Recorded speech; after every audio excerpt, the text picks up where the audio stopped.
Kitchen. இன்னைக்கு நம்ம கல்பனாஸ் கிச்சன்ல ஒரு சுவையான ஈஸியான நம்ம ஒரு ரைஸ் ரெசிபி பார்க்க போறோங்க.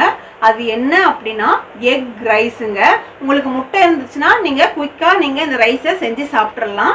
வாங்க அதுக்கு தேவையான இன்க்ரீடியன்ஸ்லாம் வாங்க நம்ம பார்க்கலாம்.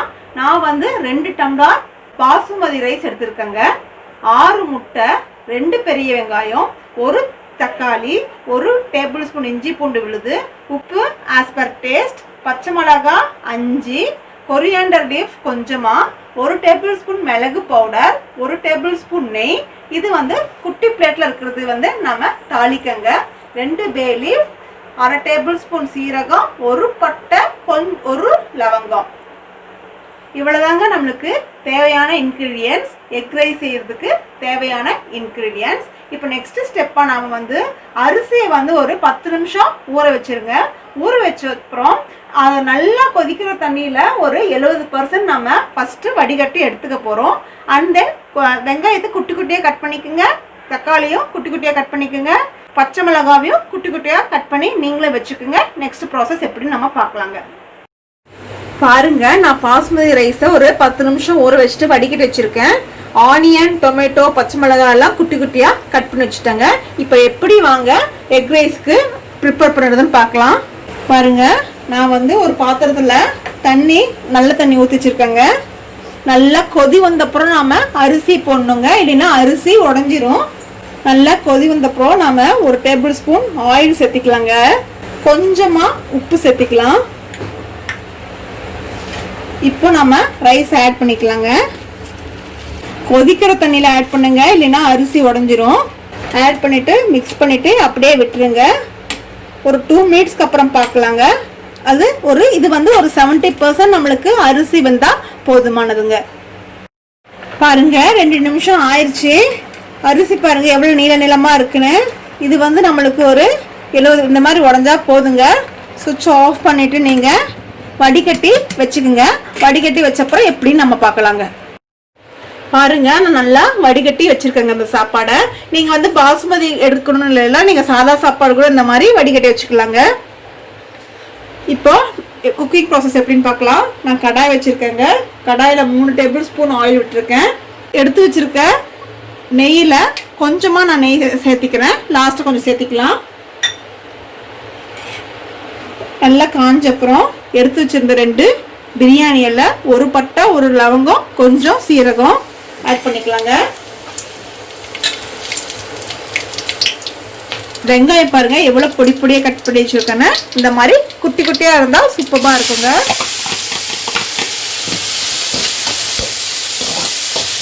இப்போ எடுத்து வச்சிருந்த இஞ்சி பூண்டு விழுது ஆட் பண்ணிக்கலாங்க. நல்லா மிக்ஸ் பண்ணிட்டுங்க. இந்த இஞ்சி பூண்டு ராஸ்மெல் எல்லாம் போட்டுங்க. ஸோ ஒரு 2 மினிட்ஸ் நல்லா நம்ம வதக்கிக்கலாங்க. வதக்கின அப்புறம் நம்ம பார்க்கலாங்க. பாருங்க, 1 நிமிஷம் நல்லா வதங்கிருச்சுங்க. இந்த ராஸ்மெல் எல்லாம் போயிடுச்சு. இப்போ நாம வந்து எடுத்து வச்சிருந்த தக்காளியை ஆட் பண்ணிக்கலாங்க. ஆட் பண்ணிட்டு நம்ம எப்பயுமே தக்காளிக்கும் வெங்காயத்துக்கும் உப்பு ஆட் பண்ணுவோம் இல்லையா? ஸோ இப்போ உப்பு ஆட் பண்ணிக்கலாம். கொஞ்சமா ஆட் பண்ணிக்கோங்க, அப்புறம் கூட நம்ம ஆட் பண்ணிக்கலாம். ஏன்னா ரைஸ்லயும் கொஞ்சம் உப்பு ஆட் பண்ணிக்கிறோம். எடுத்து வச்சிருந்த 5 பச்சை மிளகாவிய நான் 2 கட் பண்ணி அந்த விதையெல்லாம் எடுத்துட்டு குட்டி குட்டியா கட் பண்ணி வச்சிருக்கேங்க. இந்த மாதிரி நீங்க போட்டுக்கலாம். பச்சை மிளகாய் வாயில் போட்டா கூட இந்த காரம் வந்து ஜாஸ்தி நம்மளுக்கு தெரியாதுங்க. ஸோ அந்த விதையை எடுத்துட்டு தான் உங்களுக்கு காரமே தெரியாது. கொஞ்சமா கொத்தமல்லி தழை ஆட் பண்ணிக்கலாம். கொஞ்சம் வந்து லாஸ்ட் ஆட் பண்ணிக்கலாங்க. இது முட்டை சாதம் எல்லாம் நம்ம வடிச்சு வச்சுட்டோம்னா இது வந்து ரொம்ப ஈஸிங்க. பாருங்க, இந்த மாதிரி கேப் பண்ணி வச்சுக்கோங்க. பாருங்க, இந்த 2 மினிட்ஸ் கேப்ல வந்து நம்ம வந்து இந்த முட்டையெல்லாம் வந்து இந்த மாதிரி பவுல்ல நம்ம உடைச்சு விட்டுக்கலாம். 2 நிமிஷம் ஆயிடுச்சு. நல்லா வந்து மோஜ் ஆயிடுச்சுங்க. வெங்காயம், தக்காளி, பச்சை மிளகாய்லாம் இந்த மாதிரி கொஞ்சம் கேப் பண்ணி வச்சுக்கோங்க. கேப் பண்ணி வச்சுட்டு இந்த முட்டையெல்லாம் இதெல்லாம் நம்ம ஆட் பண்ணிக்கலாங்க. அப்படியே ஒரு நிமிஷம் அப்படியே விட்டுருங்க. கொஞ்சம் வேகட்டும், இல்லைன்னா குட்டி குட்டியா வரும். நம்ம பொரியல் மாதிரி குட்டி குட்டியா வரும். கொஞ்சம் வெந்தப்புறம் நீங்க வந்து பரட்டிட்டீங்கன்னா கொஞ்சம் பீஸ் வந்து கொஞ்சம் பெருசா வருங்க. ஸோ இது 1 நிமிஷம் அப்படியே விட்டுருங்க. 1 நிமிஷத்துக்கு அப்புறம் நம்ம பார்க்கலாங்க. பாருங்க 1 நிமிஷம் ஆயிடுச்சு. பாருங்க அந்த ஒயிட் எல்லாம் பாருங்க கொஞ்சம் வெந்த மாதிரி இருக்குங்களா. இந்த ஸ்டேஜ்ல நாம ஒரு கிடுக்கி பிடிச்சிக்கோங்க, இல்லை துணி ஏதாவது பிடிச்சிக்கோங்க. நல்லா இந்த மாதிரி மிக்ஸ் பண்ணீங்கன்னா கொஞ்சம் அந்த முட்டை வந்து உடையிறது வந்து கொஞ்சம் பெருசா உடையுங்க. கொஞ்சம் இந்த மாதிரி ஒரு தடவை கைவிடாம கொஞ்சம் கிளறி விட்டுக்குங்க. கிளறி விட்டப்பறம் நாம எல்லாத்தையும் மிக்ஸ் பண்ணிடலாங்க. அப்பதான் வெங்காய தக்காளி எல்லாம் அந்த எசன்ஸ் இறங்குங்க, முட்டை எசன்ஸ் இறங்கும். இது வந்து நல்லா 1 நிமிஷம் வேகட்டுங்க. வந்தப்ப நம்ம பார்க்கலாம். பாருங்க ஃப்ரெண்ட்ஸ் 1 நிமிஷம் ஆயிடுச்சு. நல்லா கொஞ்சம் வெந்துருச்சு பாருங்க. ஆஃப் குக் இருந்தா கூட நம்மளுக்கு போதுங்க. இப்போ நம்ம எடுத்து வச்சிருந்தா பாஸ்மதி அரிசியை கொஞ்சம் கொஞ்சமா ஆட் பண்ணிக்கலாங்க. அடுப்பு சிம்ல வச்சுக்கோங்க. ஒரே மாதிரி அப்படியே போட்டுறாதீங்க. இந்த மாதிரி கையில எடுத்து உதிரி விட்டுக்குங்க. நீங்க பாஸ்மதியில செய்யணும்னு அவசியம் இல்லை. நீங்க வீட்டில் செய்யற அரிசி இருந்தா கூட நம்ம செஞ்சுக்கலாங்க. ஆனா அரிசி மட்டும் 70% நம்மளுக்கு வெந்தா போதும். மெதுவா அப்படியே திருப்பிட்டுக்குங்க, உடையாத மாதிரி அரிசியை. இது வந்து நல்லா நல்லா மிக்ஸ் பண்ணணும். ஸோ 1 நிமிஷம் ஆகுங்க. 1 நிமிஷத்துக்கு அப்புறம் நம்ம பார்க்கலாங்க. பாருங்க 1 நிமிஷம் நல்லா நம்ம மிக்ஸ் பண்ணிட்டு இருக்கோங்க. கொஞ்சம் சாதம் உடையாத மாதிரி பார்த்துக்குங்க. இந்த ஸ்டேஜில் உப்பு காரமெல்லாம் பார்த்துக்குங்க. எனக்கு கொஞ்சம் கம்மியாக இருக்கு. ஸோ நான் ஆட் பண்ணிக்கிறேன். கொஞ்சமா எடுத்து வச்சு இந்த பெப்பரையும் ஆட் பண்ணிக்கலாங்க. எல்லா இடத்துலையும் வர்ற மாதிரி நம்ம ஆட் பண்ணிக்கலாம். கொஞ்சமாக எடுத்து வச்சு இந்த நெய்யும் ஆட் பண்ணிக்கலாம். கொத்தமல்லி தழை. இதை நீங்கள் பரட்ட வேண்டாம்.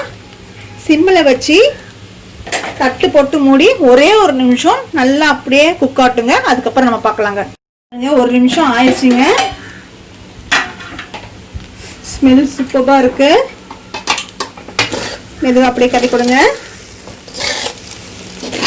பெப்பர் எல்லா இடத்துலையும் போகிற மாதிரி பண்ணுங்க. எல்லாம் மிக்ஸ் பண்ணிவிட்டா நம்மளோட எக் ரைஸ் சூப்பராக ரெடியாக இருக்குங்க. பார்க்கவே அழகாக இருக்கு.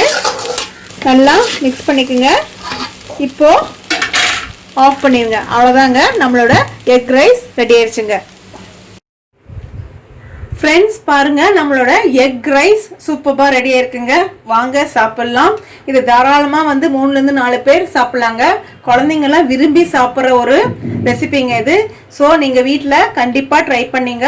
உங்களுக்கு இது பிடிச்சிருந்தா எங்கள் வீடியோவை லைக் பண்ணுங்கள், ஃப்ரெண்ட்ஸ் ஃபேமிலியோட ஷேர் பண்ணுங்கள், எங்கள் சேனலை சப்ஸ்கிரைப் பண்ணுங்கள். தேங்க்யூ.